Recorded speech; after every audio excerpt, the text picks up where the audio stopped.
السلام علیکم ورحمۃ اللہ وبرکاتہ۔ کیسے ہیں آپ سب لوگ؟ آج میں وسوسے کے بارے میں بات کرنا چاہوں گی۔ وسوسہ کیا ہوتا ہے؟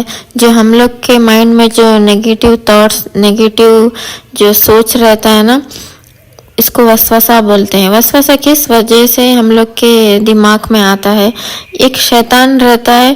جب ہم اس دنیا میں آتے ہیں نا، جب ہم پیدا ہوتے ہیں نا، اس وقت ایک شیطان ہمارے ساتھ ہی رہتا ہے۔ وہ شیطان کا کام ہوتا ہے وسوسے ڈالنا ہمارے دماغ میں، ہمارے کانوں میں، نیگیٹو تھاٹس، نیگیٹو چیزیں ڈالنا اور اللہ سے دور لے کے جانا۔ یہ ایک شیطان جب سے ہم لوگ پیدا ہوتے ہیں نا، پیدا ہونے کے اس ٹائم سے لے کے ہمارے موت تک یہ ہمارے ساتھ ہی رہتا ہے۔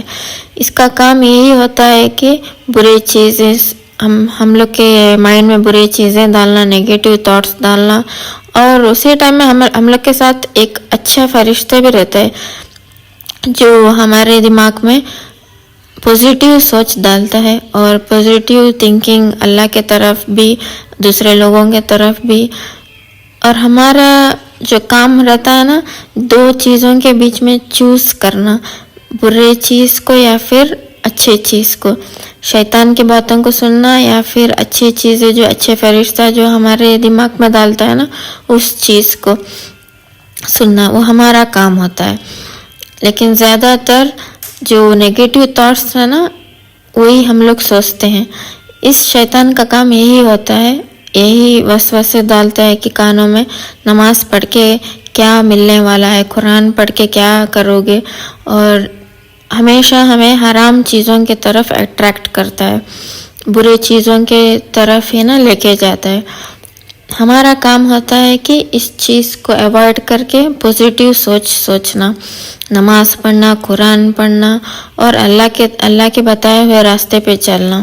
اور اللہ تعالیٰ ہمیں جسی بھی چیز سے نوازتے ہیں نا، اس کا شکر ادا کرنا چاہیے۔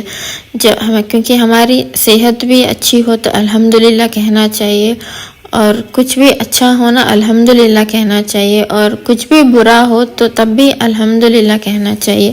بٹ اس شیطان کا کیا کام رہتا ہے؟ کچھ بھی ہو جائے، میں نے ہارڈ ورک کیا تھا نا، اسی لیے مجھے یہ چیز ملا ہے۔ اللہ تعالیٰ کا اس میں کچھ بھی رول نہیں رہتا ہے۔ جب اللہ تعالیٰ نے ایسے کوشچنس ہمارے دماغ میں ڈالتا ہے، جو اس وسوسے کی وجہ سے نا ایسے کوشچنس آتے ہیں کہ اللہ تعالیٰ نے سب کچھ بنایا ہے، اللہ تعالیٰ نے سب کو پیدا کیا ہے، سب کچھ اللہ تعالیٰ نے کیا ہے، تو پھر اللہ تعالیٰ کو کس نے بنایا ہے؟ ایسے سب چیزیں، نیگیٹو تھاٹس اس شیطان کا کام ہوتا ہے کہ ہمارے دماغ میں ڈالنا۔ اور کبھی کبھار تو اتنے مینٹل النس سے گزرتے ہیں لوگ اس وسوسے کی وجہ سے، اور ان کو مینٹل ہیلپ کی ضرورت پڑتی ہے، ان کو علاج کی ضرورت پڑتی ہے اس وسوسے کی وجہ سے۔ بہت سارے اس میں چیزیں ہوتے ہیں وسوسے کی وجہ سے، کیونکہ ہم لوگ سنت سے ہی دور ہو جاتے ہیں، حلال چیزوں سے ہی دور ہو جاتے ہیں، صرف حرام کی طرف ہی اٹریکٹ ہوتے ہیں اس وسوسے کی وجہ سے۔ اسی لیے نماز، اس 5 وقت کی نماز کو نا ہمیشہ چھوڑنی نہیں چاہیے، اور آیت الکرسی پڑھتے رہنا ہے، قرآن پڑھتے رہنا ہے۔ ہم میں سے بہت سارے لوگ ہیں کہ قرآن سال میں ایک بار رمضان میں اوپن کرتے ہیں، پڑھتے ہی نہیں ہے دوسرے ٹائم میں۔